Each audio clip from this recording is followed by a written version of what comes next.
ମିଥୁନ ରାଶି ବ୍ୟକ୍ତି ମିଥୁନ ରାଶିର ଅଧିପତି ବୁଧ ମହାଗ୍ରହଙ୍କର ଆରାଧ୍ୟ ଦେବତା ମହାବିଷ୍ଣୁ ଶ୍ରୀ ଜଗନ୍ନାଥ ମହାପ୍ରଭୁଙ୍କୁ ଶ୍ରୀକ୍ଷେତ୍ର ପୁରୀରେ ଦର୍ଶନ କଲେ ରହିଥିବା ସମସ୍ତ ଦୋଷ ଖଣ୍ଡନ ହୋଇ ମନବାଞ୍ଛିତ ଫଳ ପ୍ରାପ୍ତ ହୋଇଥାନ୍ତି।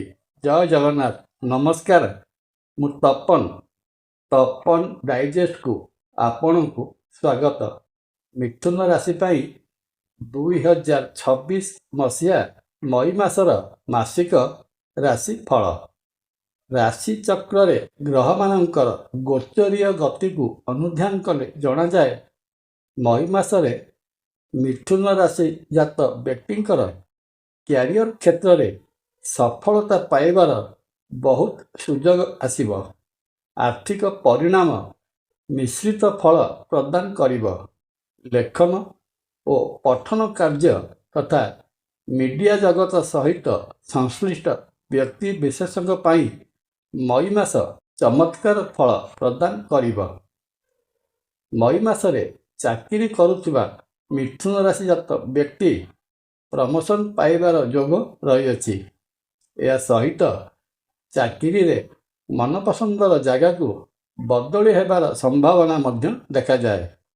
ସରକାରୀ ତଥା ବେସରକାରୀ କ୍ଷେତ୍ରରେ କ୍ୟାରିୟର କରିବାକୁ ଚାହୁଁଥିବା ମିଥୁନ ରାଶି ବ୍ୟକ୍ତିଙ୍କ ପାଇଁ ଏହି ମାସଟି ବେଶ ଯୋଗକାରକ ରହିଅଛି। ବାଣିଜ୍ୟ ବେପାର କ୍ଷେତ୍ରରେ ରହିଥିବା ମିଥୁନ ରାଶି ବ୍ୟକ୍ତିଙ୍କ ପାଇଁ ମଇ ମାସର ପ୍ରଥମାର୍ଦ୍ଧଟି ବେଶ ସୁଯୋଗ ଭରା ସମୟ ଆଣିବ। ସରକାରୀ ବା ବେସରକାରୀ ସ୍ତରରୁ ଭଲ ଫାଇଦା ପାଇପାରିବେ। ବିଭିନ୍ନ ପୁଞ୍ଜି ଲଗାଣକାରୀ ସଂସ୍ଥାରେ ପୂର୍ବରୁ ଅର୍ଥ ନିବେଶ କରିଥିଲେ ସେହିସବୁ କ୍ଷେତ୍ରରୁ ଆଖି ଦୃଷ୍ଟିଆ ଅର୍ଥ ହସ୍ତଗତ ହେବ। ଏହା ସହିତ ପୂର୍ବରୁ ବାକି ପଡ଼ି ରହିଥିବା ବକେୟା ପାଉଣା ମଧ୍ୟ ପାଇପାରିବେ। କିନ୍ତୁ ମାସର ଦ୍ୱିତୀୟାର୍ଦ୍ଧରେ ପୁଞ୍ଜି ବଜାରରେ ଅର୍ଥ ନିବେଶ କରିବାକୁ ଚାହୁଁଥିଲେ ଭାବିଚିନ୍ତି ନିଷ୍ପତ୍ତି ନେବେ। ତା ସହିତ ମଇ ମାସର ଦ୍ୱିତୀୟାର୍ଦ୍ଧର ସମୟ ମିଥୁନ ରାଶି ପାଇଁ ବଡ଼ ଧରଣର ଅର୍ଥ ଖର୍ଚ୍ଚ କରିବାର ସମୟ ରହିବ। ପ୍ରେମ ସମ୍ପର୍କ ବା ଲଭ୍ ଲାଇଫରେ ରହିଥିବା ପୁଅ ଓ ଝିଅ ରୋମାଣ୍ଟିକ ସ୍ୱଭାବର ହେବେ। ତା ସହିତ ସମ୍ପର୍କରେ କିଛିଟା ଭାବ ପ୍ରବଣତା ଆସିବ। ପ୍ରେମ ବିବାହ କରିବା ପାଇଁ ନିଷ୍ପତ୍ତି ନେଇପାରନ୍ତି। ଅବିବାହିତ ରହିଥିବା ପୁଅ ଓ ଝିଅମାନଙ୍କ ପାଇଁ ମଇ ମାସଟି ଭଲ ଖବର ନେଇକରି ଆସିବ। ବହୁତ ଭଲ ଭଲ ଜାଗାରୁ ବିବାହ ପ୍ରସ୍ତାବ ଆସି ବିବାହ ତାରିଖ ଠିକ୍ ହୋଇଯାଇପାରେ। ଏଥିପାଇଁ ବୃହସ୍ପତି ମହାଗ୍ରହଙ୍କର ପ୍ରତିକାର କରନ୍ତୁ ତଥା ବ୍ରାହ୍ମଣଙ୍କୁ ଭୋଜନରେ ଆପ୍ୟାୟିତ କରି ତାଙ୍କର ଆଶୀର୍ବାଦ ଗ୍ରହଣ କରନ୍ତୁ। ପାରିବାରିକ ଦୃଷ୍ଟିକୋଣରୁ ଦେଖିବାକୁ ଗଲେ ଜଣାଯାଏ, ମଇ ମାସର ପ୍ରଥମାର୍ଦ୍ଧରେ ପରିବାରରେ ସୁଖ ଶାନ୍ତି ଓ ସମୃଦ୍ଧି ବିରାଜମାନ କରିବ।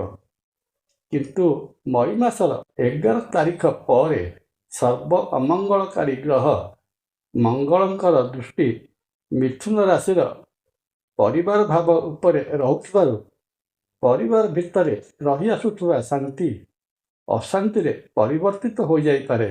ଘରେ ପରିବାରର ସଦସ୍ୟମାନଙ୍କ ଭିତରେ ସାମାନ୍ୟ କଥାକୁ କେନ୍ଦ୍ର କରି କଥା କଟାକଟି ବା ଯୁକ୍ତିତର୍କ ହୋଇ ଗଣ୍ଡଗୋଳିଆ ପରିସ୍ଥିତି ଉପୁଜିପାରେ। ଏହା ସତ୍ତ୍ୱେ ବି ଗୃହରେ ଧାର୍ମିକ ଓ ଆଧ୍ୟାତ୍ମିକ ପରିବେଶ ଲାଗି ରହିବ। ବନ୍ଧୁ ଓ ପରିଜନମାନେ ଗୃହରେ ସର୍ବଦା ଗହଳି ଲଗାଇବେ। ଦମ୍ପତି ଦାମ୍ପତ୍ୟ ସୁଖ ଭିତରେ ରହି ଦୂରସ୍ଥାନ ଭ୍ରମଣ ଅଥବା ତୀର୍ଥ ଭ୍ରମଣରେ ପାହାଡ଼ିଆ ଜାଗାକୁ ଯିବାର ଯୋଜନା କରିବେ। ସ୍ୱାସ୍ଥ୍ୟ ଦୃଷ୍ଟିରୁ ଦେଖିଲେ ଜଣାଯାଏ, ମିଥୁନ ରାଶି ଜାତ ବ୍ୟକ୍ତିଙ୍କ ପାଇଁ ମଇ ମାସର ପ୍ରଥମାର୍ଦ୍ଧ ଆରୋଗ୍ୟ ଲାଭର ସମୟ ରହିବ।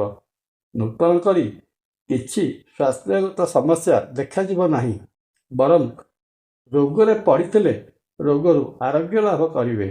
କିନ୍ତୁ ମଇ ମାସ 15 ତାରିଖ ପରେ ସୂର୍ଯ୍ୟ ବୃଷ ରାଶିରେ ପ୍ରବେଶ କଲେ ମୁଣ୍ଡବିନ୍ଧା, ଚକ୍ଷୁ ପ୍ରଦାହ, ଅର୍ଥୋପେଡିକ୍ ସମସ୍ୟା ତଥା ହୃଦୟ ବିକାର ଭଳି ସମସ୍ୟା ପ୍ରଦାନ କରିବାର ସମ୍ଭାବନା ରହିଅଛି।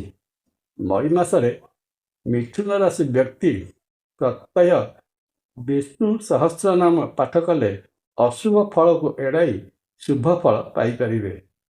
ପରିଶେଷରେ ମିଥୁନ ରାଶି ବ୍ୟକ୍ତି ମିଥୁନ ରାଶିର ଅଧିପତି ବୁଧ ମହାଗ୍ରହଙ୍କର ଆରାଧ୍ୟ ଦେବତା ମହାବିଷ୍ଣୁ ଶ୍ରୀ ଜଗନ୍ନାଥ ମହାପ୍ରଭୁଙ୍କୁ ଶ୍ରୀକ୍ଷେତ୍ର ପୁରୀରେ ଦର୍ଶନ କଲେ ରହିଥିବା ସମସ୍ତ ଦୋଷ ଖଣ୍ଡନ ହୋଇ ମନବାଞ୍ଛିତ ଫଳ ପ୍ରାପ୍ତ ହୋଇଥାନ୍ତି। ଜୟ ଜଗନ୍ନାଥ। ଭିଡ଼ିଓ ଭଲ ଲାଗିଲେ ଲାଇକ୍, କମେଣ୍ଟ ଓ ସେୟାର କରିବା ପାଇଁ ଅନୁରୋଧ। ନମସ୍କାର। ତପନ।